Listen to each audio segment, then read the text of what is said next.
Ladies and gentlemen, I'm glad to greet you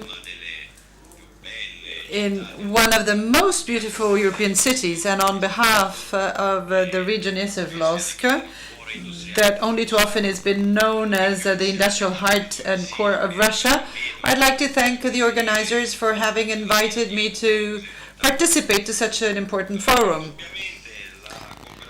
Undoubtedly, the multilateral cooperation within the Euro-Asian space and the possibility of its interregional format is something which is highly topical for the Sverdlovsk region. I'm convinced, truly convinced, that nowadays, in the present conditions, the interregional partnership may turn into a bridge, sort of a bridge which supports the international integration processes, and may turn maybe in future times into a platform where there is going to be mutually convenient collaboration. But the regional partnership, let me say that, is dictated by a rational reckoning of business, of calculations of business, whereby there are going to be contacts. And we see in that framework that the divergences must not affect stability. In the past 20 years, we've seen that that region was close to foreigners, but has turned into a modern center of business and communications. Now, we know that Yekaterinburg nowadays is ranking third in Russia after Moscow and St. Petersburg, because we have and host some 20 representations, international representations of European states and Euro-Asian states. We signed agreement cooperation papers with foreign companies, and we have more than 400 representations that are located in this area. Now, being at the very heart of Russia, at the crossroads of the trade roads and logistic roads, we know that this has turned into a very multimodal hub, a very important one of the Euro-Asian continent, and the key region, this is the key region for the transport of goods and the exchange of goods between Europe and Asia. We also have a very modern airport which allows for communications with more than 100 worldwide airports. We also have the Trans-Siberian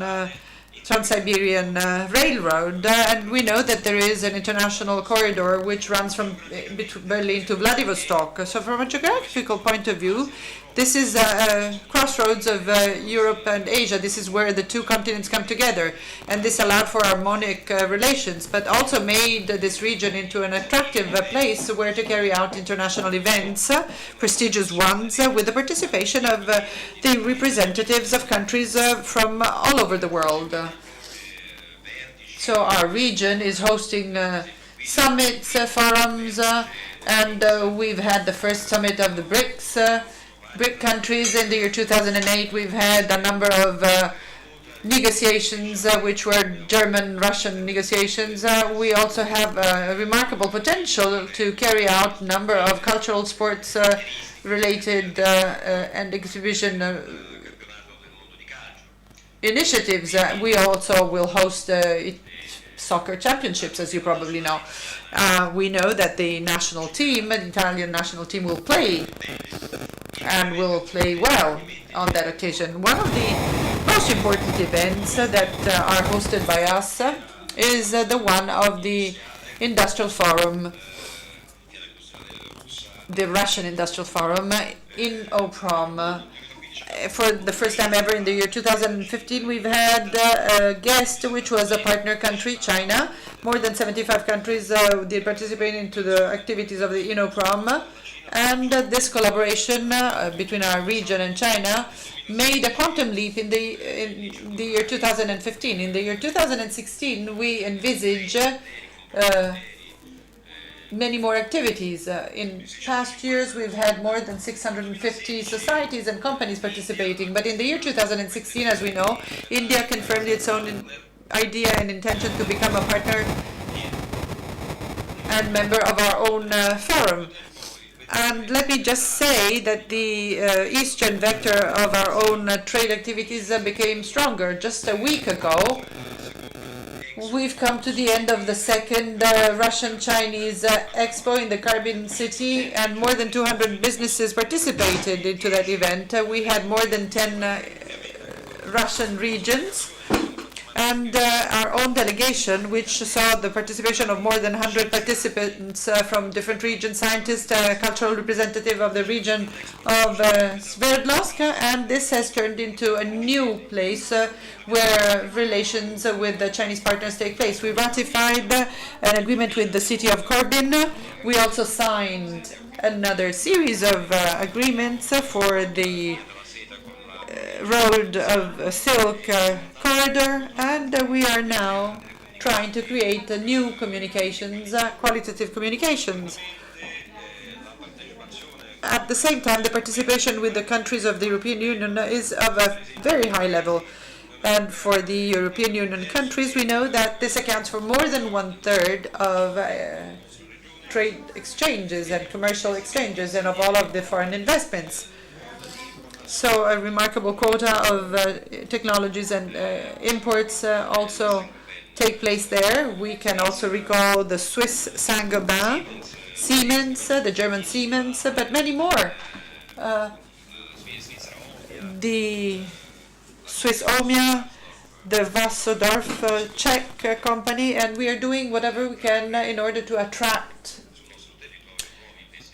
in our territory new investors. Now let me underline the great activity of partnership with Italian companies and businesses, and we know that there are a number of projects that envisage our own collaboration and cooperation. Now let me recall another important aspect of international cooperation. There is a strategic Belarusian and Kazakhstan initiative whereby we want to create the Euro-Asian Economic Union. After that, we will see the joining in of Armenia and Kyrgyzstan. And this obviously had a positive impact for the Sverdlovsk region. And I know that the partnership relations with Armenia and Kyrgyzstan will allow for another quantum leap.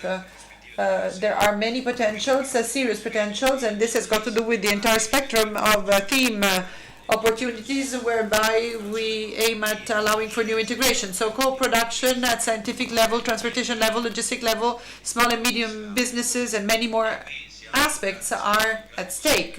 And as I said, they entail great cooperation opportunities.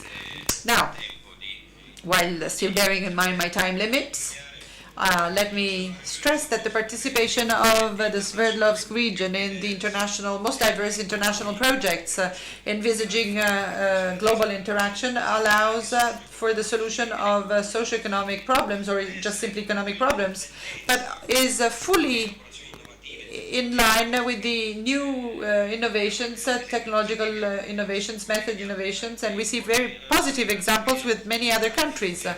I would like to truly invite you now to come and visit us at the time of the Inoprom, which is one of the most important industrial economic events taking place in our region, but in our country as well.